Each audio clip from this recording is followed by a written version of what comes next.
제 남편은 10년 전 죽은 사람이었어요. 바다에 빠져 실종이 됐었죠. 남편의 시신조차 발견하지 못했다는 말을 들었을 땐 정말 하늘이 노래지는 기분이었습니다.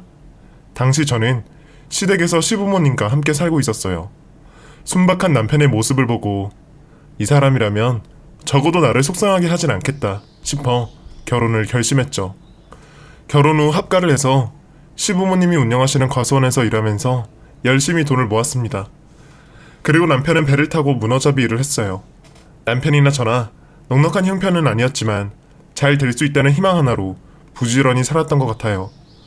자식만큼은 가난을 물려주지 말자는 일념 하나로 살았네요. 하지만 그 사람과 저는 자식은커녕 신혼생활을 제대로 즐기지도 못한 채 생이별을 하게 되었습니다. 이상하게 그날따라 아침부터 기분이 이상하더라고요. 그래서 남편에게 말을 했어요. 여보, 내가 꿈에 바다괴물이 나왔는데 아무래도 불길해. 오늘은 바다 안 나가고 집에 있으면 안 될까? 나는 그런 꿈 매일 꿔. 당신 마음이 불안해서 그렇지. 불안해도 너무 불안해서. 내가 얼른 돈 많이 벌어서 더 이상 당신 불안하게 안 할게. 이제 오래만 하고 일 그만두려고 했어. 당신이랑 나중에 태어나를 생각해서 위험한 일은 이제 그만해야지. 오늘 꼭 조심해야 돼. 알았지? 알았어. 걱정 붙들어 마셔. 그날따라 남편의 발걸음이 유독 무거워 보였습니다. 그게 그 사람과의 마지막 대화였네요. 바다 일은 자기랑 맞지 않는 것 같다고, 이제는 두 발이 닿는 육지에서 일하고 싶다며 저에게 한창 말을 해오던 시점이었습니다. 만약 그때 제가 남편에게 일을 관두라고 했다면 남편은 실종되지 않았을까요? 그때 그 쉬운 말 한마디를 못해준 게 아직도 미안하고 죄스럽네요. 아직도 시어머니의 쩌렁쩌렁한 목소리가 귓가에 맴드는 것 같아요. 늦은 오후가 되어 일을 정리하고 있을 때였죠. 우리 아들 찾아내요, 얼른. 시어머니가 울부짖는 소리가 멀리서 들리길래 바로 달려갔어요. 도착했더니 시어머니는 바닥을 치며 오열하고 계셨고 주변에 경찰로 보이는 두 분이 서 계시더라고요. 분명 뭔가 잘못됐다는 예감이 들었죠. 무슨 일이에요? 한병철 씨가 바다에서 실종됐습니다. 네? 왜요? 동료 말로는 그물 걷다가 배가 파도에 휩쓸리는 바람에 순식간에 빠졌다고 합니다. 어딨어요? 지금 찾을 수 있잖아요. 그게 최선을 다하고 있지만 찾아주세요. 할 수 있잖아요. 얼른요. 노력하겠습니다. 저는 남편이 빠졌다는 바다로 달려가 여보 하며 울부짖었어요.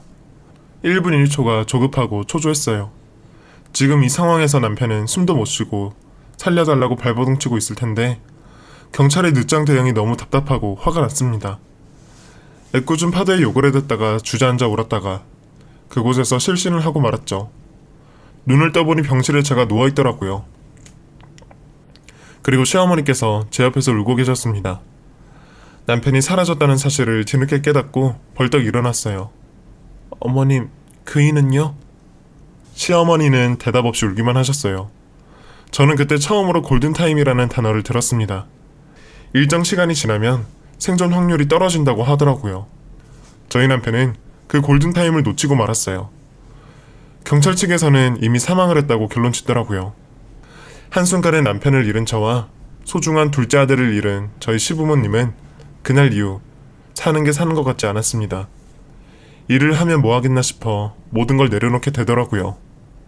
그래서 과수원의 과일들은 바짝바짝 말라가고 저희 가족 모두 점점 야위어만 갔습니다. 철석에는 바다만 봐도 마음이 미어져서 그 이후로는 저는 바다를 절대 가지 않았어요. 그 사람을 삼킨 바다를 보기만 해도 심장이 철렁 내려앉더라고요. 만약 그날 바다를 보내지 않았더라면, 일을 그만두게 했더라면 남편을 잃지 않았을 텐데 뒤늦은 후회만 남았습니다. 가끔은 꿈을 꿀 때도 있어요. 몸 전체가 젖어 물을 뚝뚝 흘리며 방문을 열고 여보 하고 남편이 찾아오기도 했습니다. 그럴 때마다 왜 이제 왔어? 하며 수건으로 남편의 머리를 탈탈 털어주었죠. 왜 이제 왔냐고 이 사람아 하면 남편은 늘 아무 말도 하지 않고 미소만 짓고 있었어요. 그래도 와줘서 고맙다고 너무 다행이라고 하며 울면 그때 알람이 울려 깨곤 했어요. 베개가 축축해져 있었죠. 이러지도 못하고 저러지도 못하고 그저 남편을 그리워하며 시간을 보내고 있었어요. 그랬더니 어느 날 시어머니가 저를 불러 앉히더라고요. 그래도 살 사람은 살아야지. 어머님, 우리 아들 편히 보내주기로 했다. 그래야 아들도 마음 놓고 훨훨 좋은 곳으로 가지 않겠니? 마음은 찢어질 것 같지만 어쩌겠니? 그러니까 너도 이제 네 인생 살아라. 떠난 신랑 그리워하며 남은 인생 살 수는 없으니까. 어떻게 보면 병철이가 죽은 이후로 우리 가족의 연도 끊어진 거 아니겠어? 가서 좋은 새 신랑도 만나고 일도 새로 구해라. 넌 아직 젊으니까 할 수 있을 거야. 우리야 이미 다 늙은 마당에 어쩔 수 없다면 너라도 살아야지. 제가 어떻게 제대로 살 수 있겠어요, 어머님. 어떻게 해서든 살아. 그래야 병철이도 하늘에서 웃는다. 사실 우리의 관계가 애매하다고 느낀 적도 있었어요. 남편이 없는데 시부모님과 같이 사는 게 맞는 건지 싶을 때가 많았거든요. 그런데 막상 그 집을 나오려니 막막하고 외롭게 계실 시부모님이 눈에 밟히더라고요. 그래도 언제까지나 그 집에서 시부모님과 함께 살 수는 없었습니다. 시어머니 말대로 어떻게 해서든 열심히 살아야 했죠. 어머님, 그럼 제가 1년에 한 번씩 찾아뵐게요. 꼭이요. 우리는 이제 신경 쓰지 말고 살아. 어떻게 신경을 안 쓸 수가 있어요, 가족인데. 부디 행복하게 살아야 한다. 알겠지? 네, 어머님. 저 이제 진짜 가요. 그렇게 저는 시부모님과 헤어졌어요. 온전히 혼자가 된 저는 무작정 숙직이 해결 가능한 공장에 입사해서 돈을 벌기 시작했어요. 남편이 죽었는데도 시간이 흐르니 밥도 잘 먹게 되고 사람들과 웃으며 이야기도 할 수 있게 되더라고요. 시간의 힘을 느끼는 나날들을 보내며 저는 차곡차곡 돈을 모았습니다. 제 나이 30이 훌쩍 넘었지만 남편 이후로 남자는 만나지 않았어요. 안 만났다기보다는 못 만났다는 말이 더 맞을 거예요. 일 끝내고 나면 집에서 책을 보는 게 유일한 취미였거든요. 그때 뒤늦게 독서에 취미를 들여서 나름 신춘문예도 준비하곤 했습니다. 하지만 아마추어에 불구했기 때문에 연이어 낙방하곤 했죠. 그래도 도전할 수 있다는 것에 감사했어요. 제가 쓴 글은 대부분 남편에 대한 것들이었어요. 짧았지만 강렬했던 그 사람과의 추억을 기억하기 위해 글을 썼던 것 같아요. 그리고 가끔씩 날짜를 세어보곤 했습니다. 그 사람이 그렇게 된 지 벌써 몇 년이네 하면서요. 주변에서는 다른 남자를 만나보라고 소개도 시켜준다고 했지만 영 내키지 않더라고요. 그냥 혼자가 편했고 딱히 누군가를 만나야 한다는 필요성을 느끼지 못했어요. 연말이 될 때마다 저는 매년 꼬박꼬박 예전 시부모님을 찾아뵙곤 했어요. 귀한 둘째 아들을 잃었는데 얼마나 상심이 오래 가시겠어요. 찾아뵐 때마다 죄책감이 들곤 했습니다. 저만 이렇게 잘 사는 것 같아서, 괜찮아진 것 같아서 눈물이 나곤 했어요.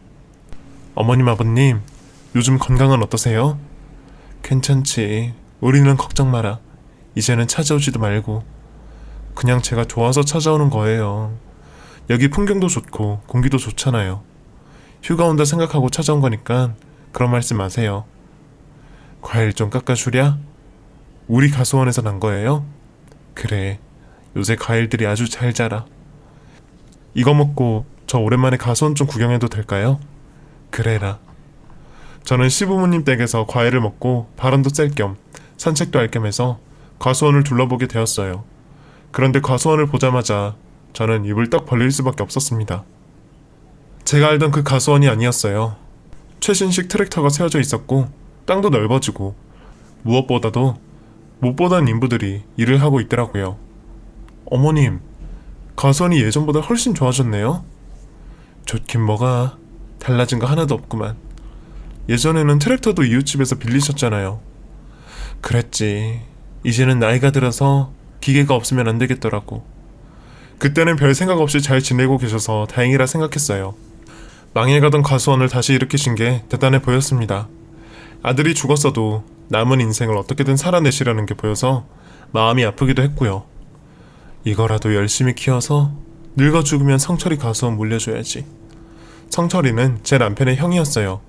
그래도 그쪽 부부는 아이도 둘 낳고 자식돌이를 제대로 하는 것 같더라고요. 그나마 시부모님께 아들이 둘 있어서 다행이라고 해야 할지, 아무튼 시부모님이 열심히 사시는 모습을 보니 저도 마음이 놓였습니다. 그 뒤로 저는 많이 바쁘기도 했고 시부모님과 점점 거리가 생겨서 시댁을 자주 찾아뵙지 못했어요. 찾아가려고 전화를 해도 시어머니께서 오지 마라, 우리도 바빠 하시면서 저희 방문을 거절하시더라고요. 그땐 단순하게 저한테 미안해서 그러시는구나 생각했어요. 시부모님이 어마어마한 일을 꾸미고 있을 줄은 상상도 못했죠. 사람이 이렇게도 잔인할 수가 있구나 하는 마음을 시부모님을 통해 처음 가졌던 것 같아요. 남편이 떠난 지 어느새 10년이 되던 해, 저 혼자라도 남편의 영혼을 기리고 싶어서 실종되었던 바닷가를 찾아갔어요. 따지고 보면 남편과 함께한 세월보다 혼자 산 세월이 더 길었는데 쉽게 그날이 잊혀지지 않더라고요. 인생에서 짧고 긴 건 중요하지 않은 것 같아요. 아무튼 그날 결심했어요. 이제 10년이 되었으니 당신을 잊겠노라고요. 더 이상 죄책감도 가지지 않고 그리워하지도 않고 내 인생을 잘 살아보겠노라고 다짐을 했습니다. 10년이면 강산도 변하는 세월인데 남편 이름 미망인처럼 찰 수는 없잖아요. 그때 제 나이 딱 40이 되었습니다. 사실 살면서 남편을 항상 잊고 살았어요. 사는 게 바빴고 버는 게 바빴으니까요.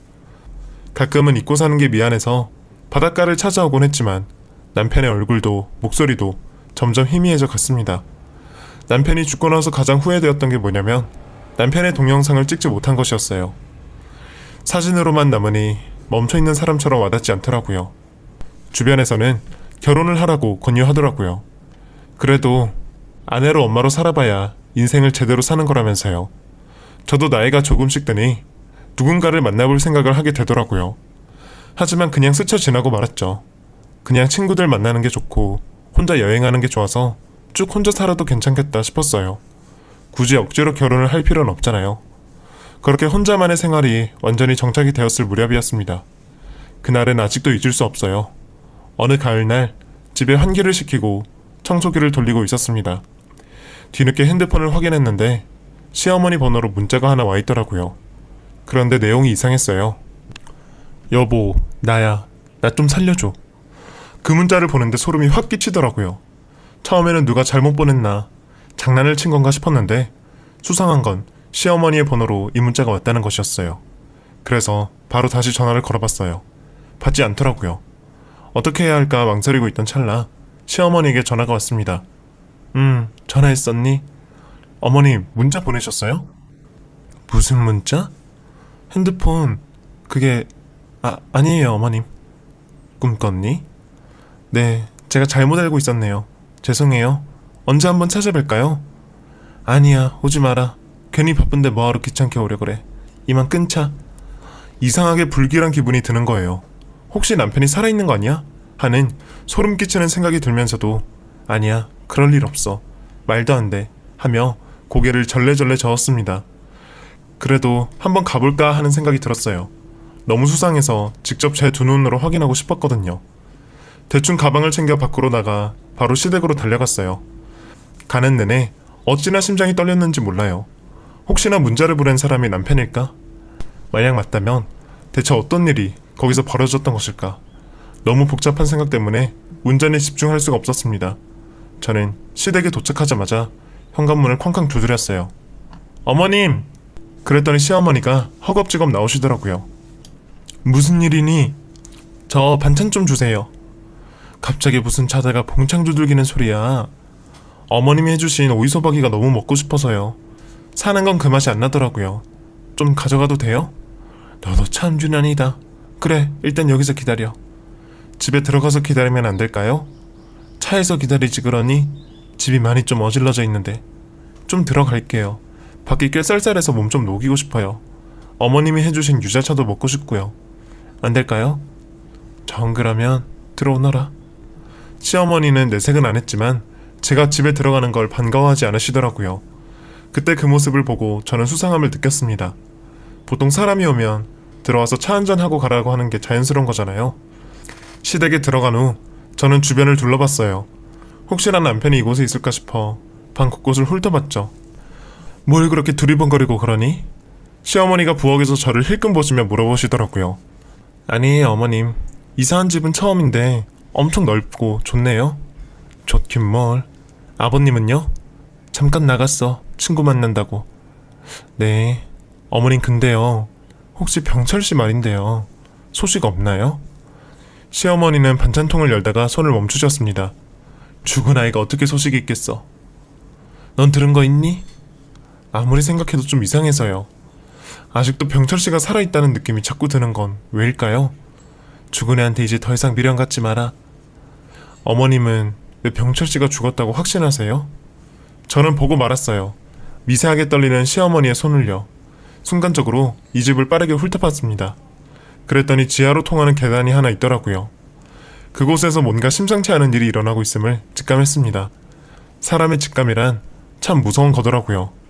그때는 저도 의심 반 확신 반의 마음으로 계단을 내려가 봤던 것 같아요. 제가 지하로 내려가니 시어머니가 저를 따라오시면서 예, 어디 가니? 하시더라고요. 밑에 좀 볼게요. 왜 남의 집 지하를 본다고 그러니? 한 번만 볼게요. 저 어머님 의심하고 싶지 않아서 그래요. 시어머니는 제 허리를 잡고 말리시더라고요. 그러니까 더 이상하더라고요. 굳이 왜 나를 이렇게 말리는 걸까? 정말 지하실에 뭔가가 있구나 싶었어요. 그래서 저는 힘으로 시어머니의 팔을 떼어낸 다음 지하실로 달려갔습니다. 가면 안 돼. 시어머니의 고함을 뒤로하고 저는 지하실 창고로 보이는 곳 문을 활짝 열었어요. 문이 둔탁해서 잘 열리지 않아서 몸에 힘을 어찌나 줬는지 모릅니다.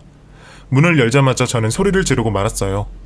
그 안에 더벅머리의 남자 하나가 처참한 몰골로 저에게 손짓을 하고 있었거든요. 혹시... 저는 천천히 그 남자에게 다가갔어요. 그 사람은 구부정하게 등이 굽어 있었고 수염이 자라 얼굴을 감추고 있었습니다. 가까이 가면 갈수록 죽은 제 남편의 모습이 보이는 것 같아서 눈물이 나왔어요. 여보? 당신이야? 얼굴을 자세히 봤더니 그 사람은 정말로 제 남편이 맞았어요. 10년이라는 세월이 흘렀지만 마치 20년이 흐른 것처럼 폭삭 늙어 있더라고요. 남편이 저에게 여보... 라고 하자마자 다리가 풀렸습니다. 여보가 왜 여기 있어? 응? 무슨 일이 있었던 거야? 저는 남편의 몸을 흔들며 오열했어요. 남편은 저에게 미안해 하며 울더라고요. 이야기를 해봐. 지금 이게 무슨 상황인지 알아듣게 얘기 좀 해줘. 나가게 해줘. 그럼 이야기할게. 그때 뒤에서 시어머니가 오시더니 저에게 나가라고 하시더라고요. 너 대체 여기를 어떻게 알고 온 거야? 애 놀라게 하지 말고 나가자. 응? 어머님, 왜 저한테 말 안 하셨어요? 이 사람이 살아있었다는 거 왜 저한테 숨기셨냐고요? 다 사정이 있어서 그랬어. 그러니까 일단 나랑 얘기하자. 내가 다 얘기해줄게. 이 사람이랑 단 둘이 이야기하게 해주세요. 둘이 헤어진 마당에 무슨 할 얘기가 있다고 그래. 저 이 사람 아내였어요. 왜 여기서 이러고 있는 건지 저도 알아야 하지 않겠어요? 그러니까 둘이서 이야기할게요. 나랑 같이 이야기해. 셋이서 하자고. 그럼 저한테 솔직하게 말씀해주세요. 이 상황에 대해서.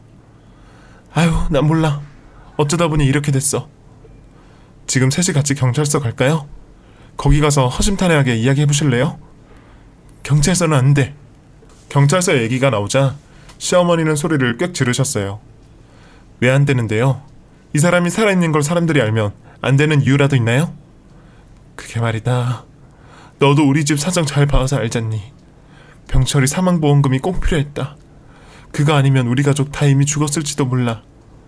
그러니까 병철씨 사망보험금 때문에 이 사람을 숨겼다고요? 그게 얼마나 큰 돈인지 너는 몰라.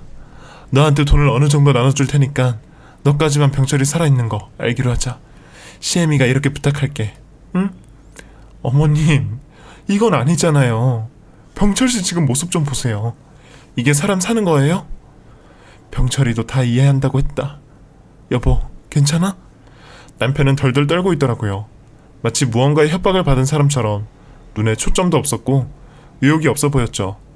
그래서 저는 일단 이 사람을 이곳으로부터 탈출을 시키기로 했습니다. 알겠어요, 어머님. 비밀 지켜드릴게요. 대신 오늘 이 사람이랑 같이 있게 해주세요. 이 방에서 한 발자국도 안 나갈 거예요. 그건 해주실 수 있죠? 10년 만에 남편 만난 건데 이대로 헤어질 순 없잖아요. 오늘만 같이 있고 내일 바로 떠날게요. 약속해요. 시어머니는 잠시 고민을 하시다가 결단을 내리신 듯 입을 여셨어요. 대신 여기서 조용히 있어야 한다. 네 시아버지가 알면 나까지 쫓겨나. 네, 명심할게요. 긴 설득 끝에 저는 드디어 남편과 단둘이 있게 되었습니다. 그제야 남편은 입을 열기 시작하더라고요. 내가 당신한테 문자 보냈어. 무슨 일이 있었는지 이야기해 줄 수 있어? 파도에 떠밀려 갔나봐. 눈을 떠보니까 어느 섬에 내가 있더라고. 다시 집에 돌아가려고 어찌나 애를 썼던지. 우연히 낚싯배 하나를 잡아서 겨우겨우 집에 돌아왔어. 그랬더니 부모님이 눈물을 흘리며 나를 반겨주시더라고. 그러더니 다음날에 좋은 일자리 알아봐 주신다고 하더니 나를 일꾼으로 순식간에 팔아 넘기더라고. 그제야 가족들이 나 대신 보험금을 선택한 걸 알게 됐지. 아버지는 물론이고 어머니 그리고 형까지 모두 일심동체였어. 나한테 연락을 하지 그랬어. 진작에 날 찾아왔으면 됐을걸. 밤낮 없이 두들겨 맞아서 일하다 보니 정신이 이상해지더라고. 당신이 너무 보고 싶었지만 연락할 방도도 없고 전화번호도 가물가물해서 나중에는 포기했지. 그런 생각도 들더라. 당신한테 돌아가봤자 피해만 줄 거라고. 몸도 마음도 망가진 사람 나라도 안 받아줄 것 같아서 당신에 대한 미련을 버리고 아무 생각 없이 일만 했어. 일하다 기절하니까 그제야 가족들이 나를 데리러 오더라고. 그리고 나한테 하는 말이 지하에서 꼼짝도 하지 말고 있으래. 그게 가족의 행복을 지키는 일이라면서 절대로 나오지 말라고 나를 꽁꽁 묶어놓더라고. 햇볕도 제대로 못 보고 여기서 지내니까 내가 이 세상 사람이 아닌 것 같더라. 진짜 내가 죽었는지 살았는지 분간도 안 되는 것 같더라고. 그래도 죽지는 말라고 밥은 꼬박꼬박 주더라고. 그러다가 우연히 어머니가 핸드폰 떨어뜨리고 갔길래 당신한테 다급하게 문자 보낸 거야. 이게 내 마지막 기회다 싶어서 손이 덜덜 떨리더라고. 얼마나 힘들었으면 얼굴이 이렇게. 난 우리 가족이 나한테 이럴 줄은 꿈에도 몰랐어. 아무리 돈이 중요하다고 하지만 사람 생명 가지고 장난칠 수 있을 거라고는 진짜 상상도 못했어. 다들 미친 거지. 어떻게 사람 하나를 이렇게 죽일 수 있냔 말이야. 내가 도와줄게. 나랑 탈출해. 당신이 나 도와주면 정말 이 은혜 평생 안 잊을게. 저희는 밤새 살아온 이야기를 나눴습니다. 남편의 10년은 정말 그야말로 처절한 인생이었더라고요. 가족에게 배신당한 것만큼 억울하고 분한 건 없잖아요. 그러고 보니 시부모님이 갑자기 새 집으로 이사 가셨던 것도 새 기계를 사들인 것도 모두 보험금에서 나온 거더라고요. 돈이 뭐가 그렇게 중요하길래 아들을 그 지경으로 만들 생각을 했는지 아직도 저는 이해가 안 가네요. 아무튼 다음날 살며시 바깥에 나가보니 시부모님이 1층에 딱 버티고 앉아서 저를 감시하고 있더라고요. 시아버지는 저에게 경고의 말을 전하셨습니다. 가족 일이니 가족끼리 알고 있었구나. 네, 아버님. 지금 살고 있는 집 전세라면서. 네, 그렇습니다. 집 마련 하나 해라. 우리가 도와줄 테니까. 정말요? 집을 해주시겠다고요? 아니면 가게 하나 차려주랴? 아무튼 선택해.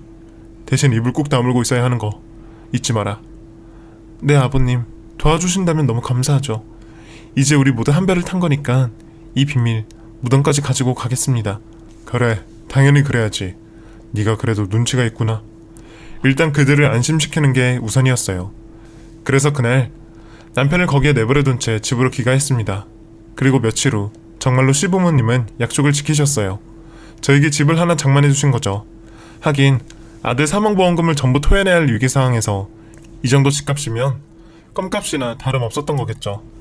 알아보니 시어머니의 친척분이 보험 설계사 일을 하셨는데 그분 실적을 올려주려고 가족 모두의 보험을 들었었나봐요. 그게 아주 잭팟이 터진 셈이었어요. 이제는 남편을 진짜로 탈출시킬 차례가 온 것 같았고요. 그래서 저는 직접 경찰서로 걸어 들어갔습니다.